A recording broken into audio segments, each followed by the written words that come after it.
però jo crec que l'Espanyol té les seves possibilitats i si juga bé i si sobretot en defensa sap jugar al Barça, jo crec que té alguna possibilitat. Lògicament el Barça és el favorit, el Barça és el que té l'obligació de guanyar. Hem de tenir els peus a terra i que conèixer bé com és el Barça i la situació que està l'Espanyol. Però en qualsevol cas, posar-los en moltes dificultats, jo espero que això serà. Que dona possibilitats a l'Espanyol més que a un altre equip de la primera divisió, a pesar de que el Barça no ha perdut cap partit al Camp Nou, no? Però jo crec que és un partit en què els jugadors del Barça també tenen que tenir una motivació addicional perquè si no l'Espanyol s'agranda, no? Se fa més gran. Jo és que anar a buscar el Barça a dalt per mi és molt pitjor que jugar tancat. Jugant al camp del Barça hi ha que fer pressió, però pressió en els jocs que t'interessa, no?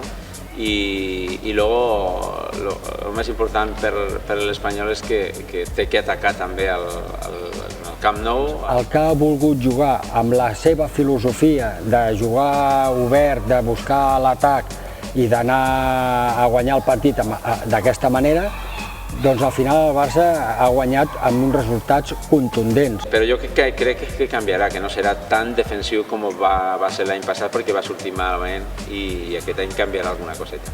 Jo en soc molt conscient, vull dir, a mi m'agradaria estar aquí i explicar una altra pel·lícula i explicar una altra història. Sempre coneixen que hi ha la rivalitat d'un derbi, el derbi de la ciutat, i jo crec que això és una motivació especial per tothom, però per l'Espanyol encara és més gran, jo penso que és més gran. Encara que abans la rivalitat era més gran, però a mi no em feia falta motivació.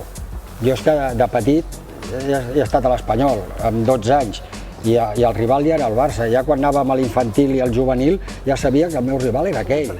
Jo crec que espectacular, no?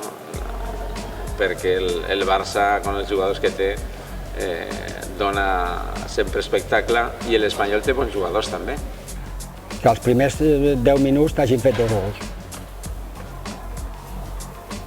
Bueno, jo li dono alguna possibilitat a l'Espanyol, no? Jo et diré 2 resultats. Un, el que m'agradaria que pogués passar, que seria 1-2. El resultat no ho sé, però gol segur que hi ha. I el que crec que pot passar, que el Barça guanyi 3-1. 3-1, bueno, és possible.